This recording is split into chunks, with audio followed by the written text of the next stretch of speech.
We are debating between the positive and negative influences of social media. Our team will be arguing that social media has a greater negative impact on society than it does a positive. We will back this argument with multiple studies relating to mental disorders, social conflicts, and privacy infringements. Is that it? That's it. Okay. There's no doubting that social media has absolutely revolutionized the way that we live our lives. With the ability to share photos, messages, and ideas with the click of a button, connecting with people in our lives is now a simple task when it was once a time-consuming and sometimes difficult thing to do. Thanks to these networks, individuals and focus groups such as businesses can communicate efficiently and quickly, exponentially speeding up the process of progress within our society. As with anything in life, there is inherent danger and potential damage that can be caused if people are using these applications irresponsibly. But we believe that if people can learn responsibility and practice respect towards one another while accessing these amazing services, the benefit will be undeniable. In this day and age, it is difficult to imagine what the world would be like without these apps, but we believe it would no doubt be a less informed, less efficient, and less fun place to be. Yeah, so with increasingly more ways to communicate as well, and especially in the modern day, social media has taken control of how, where, and when we interact with one another. From dating apps like Tinder to business communications like LinkedIn, and most importantly, the internet, social media it's become a great forum for support and safety during times of crisis, as well as a valuable asset for crime solving. And we feel that the more ways there are to communicate, the better off it is for society as a whole.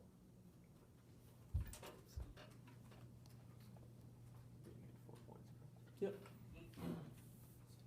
You guys good? One of our points would be cyberbullying, because in a way they can hide behind a screen and then they don't feel bad by saying the stuff on social media because they're behind a screen and they're protected. They can use fake names, fake ages.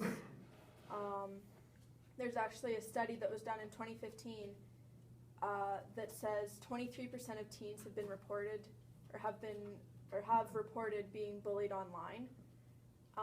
And then we have a quote from Dr. Catherine Adar, who is a clinical psychologist, and says that teenage girls are the most at risk. Girls are socialized more to compare themselves to other people, to develop their identities, so it makes them more vulnerable to the downside of all of this. We forget that aggression comes from insecurity and feeling awful about yourself and not wanting to put other people down so you feel better. And another point, you guys mentioned the privacy, but if you think about all the leaks that have happened with like credit cards, like the shopping online, the leaking of personal information, and then the status updates on some media outlets like Facebook and Instagram and Snapchat. They use your location when you're updating.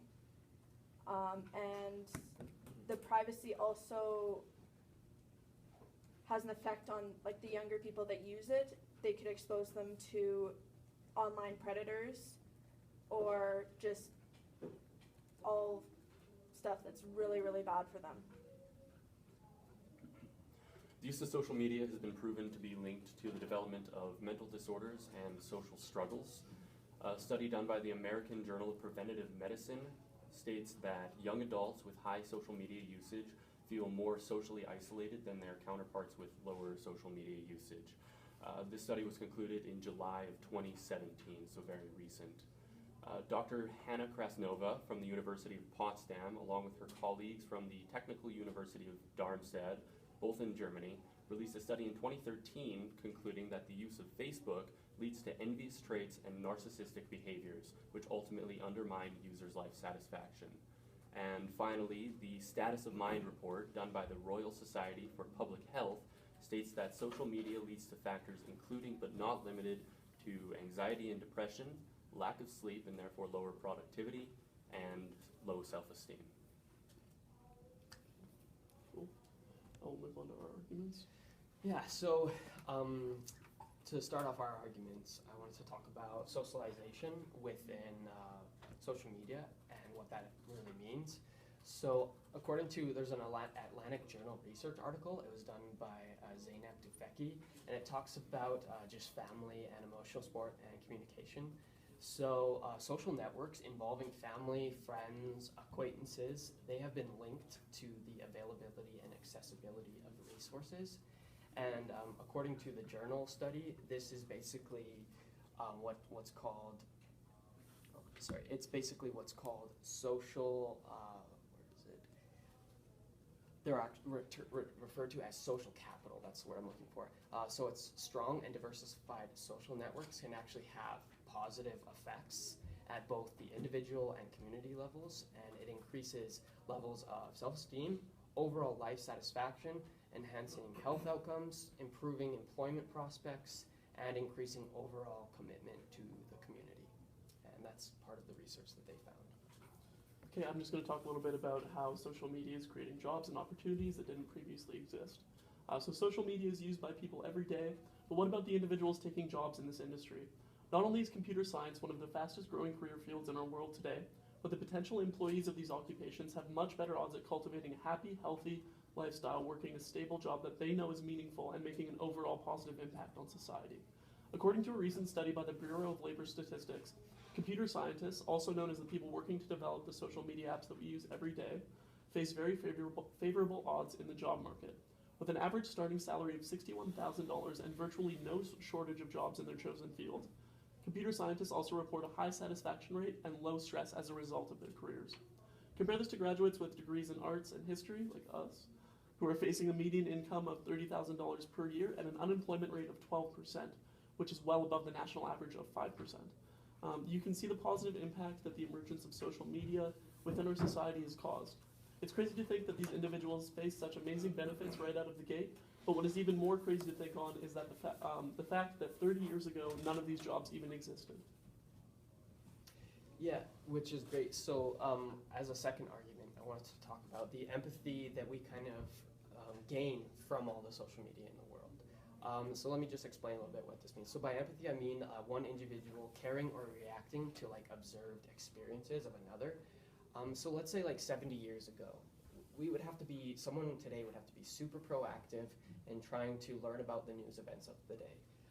So let's like imagine the last 3 months, all this crazy stuff that went on. Imagine that happened 70 years ago, how that we would receive that news. We would probably still be receiving things about that today and in the future months, okay?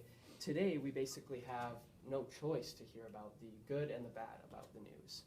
And so what this creates is there's actually a study and a research paper by the University of Southern Georgia, and they basically talked about how most news events that occur, we hear about them right after, and even for people that are not passionate about current events, they still hear through the media what is happening, and so that helps them to gain like more care about what's happening in the world, and that's what the research paper kind of came to the conclusion of.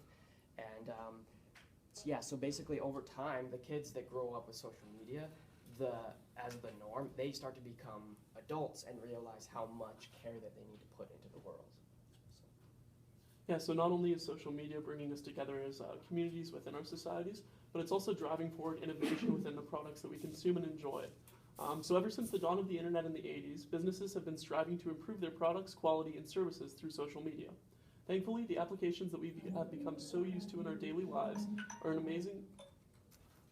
Is that a time? Yeah. So it's all good. So we just wanted to speak on like the cyberbullying point that you brought up a little bit. So I mean, like, bullies have always been around. It's just now like every bad comment said to one another in the internet.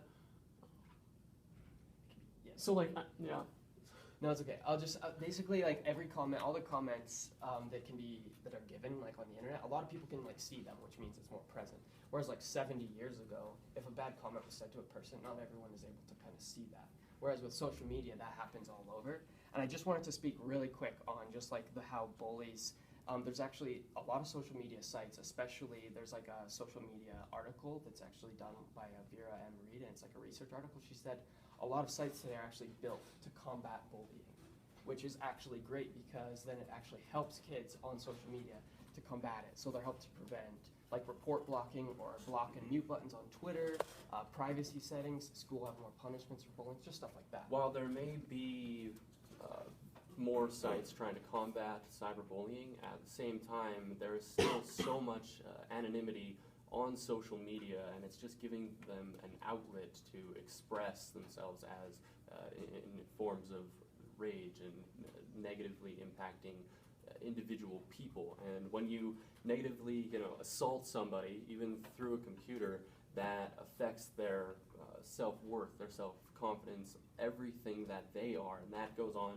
And people are like webs. We all have networks. So if one person is affected, that's going to affect, their mother, their friend, and then it's going to keep on going from there. So one bully on the internet is going to affect, 17 different people. And when you have so many people with an outlet and such an easy access to that outlet, then it's just creating this web of negativity.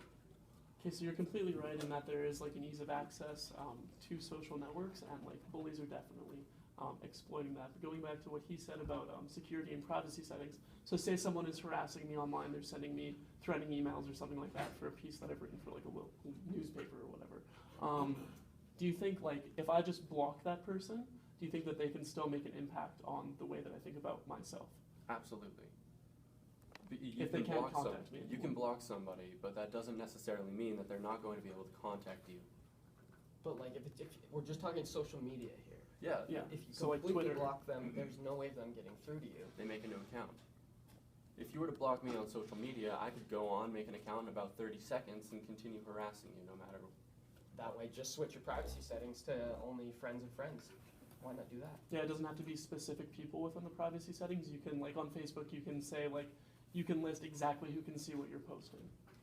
And like not only that, you talked about the self-esteem, how it like lowers their self-worth. Like I agree with you that does definitely happen. Totally agree. But I do. There's also a lot of research that actually is done on that social media that increases like how we feel about ourselves. There's like a really good research article for the basically it's like combating bullying is what it was done by. It's done by Vera M. Reed, and she works for Global News, and she kind of worked within the Toronto school districts. And she kind of came to the conclusion out of her research that we become more self-aware by viewing like our own Facebook profiles. Our self-esteem goes up, and it basically confirmed that social media leads to intensified relationship formations, which really increases how we feel. Okay, I have a quick point about that. Okay. Because you're talking about how they're connected on like social media, but it creates a false sense of connection because it's through a media outlet. You're not communicating face to face. And most teens would rather use social media than face to face, which I think is wrong. I would rather have a face to face conversation. Mhm. That way it's more personal, Right. whereas social media it's less personal and it's less connection. But what if the person that you're trying to contact is in another country or, in another part of the world? What about social networking sites like Skype, where you can actually have a video chat face-to-face with somebody? Do you believe that that's still a false sense of connection? Not necessarily, but if you're like connecting on Facebook or Instagram or Twitter, that is a false sense of connection because you can't communicate face to face.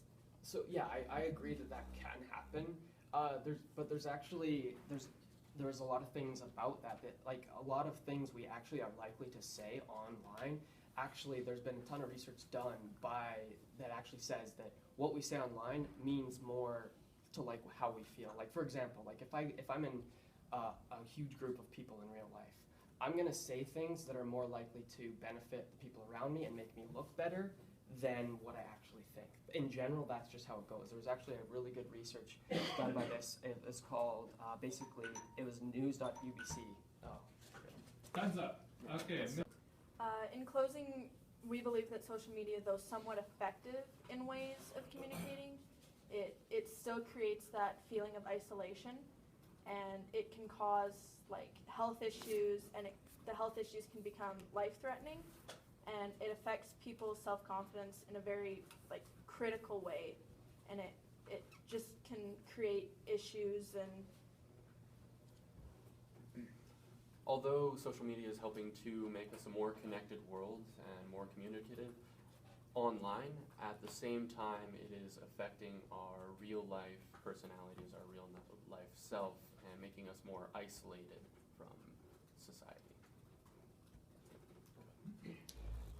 Okay, so anytime, just in closing, like anytime we as people make make a decision as humans, right? We look at the decision we're about to make, we take the negatives and we take the positives. We basically weigh them in our mind and we choose based on that. Okay, I like to look at social media as that.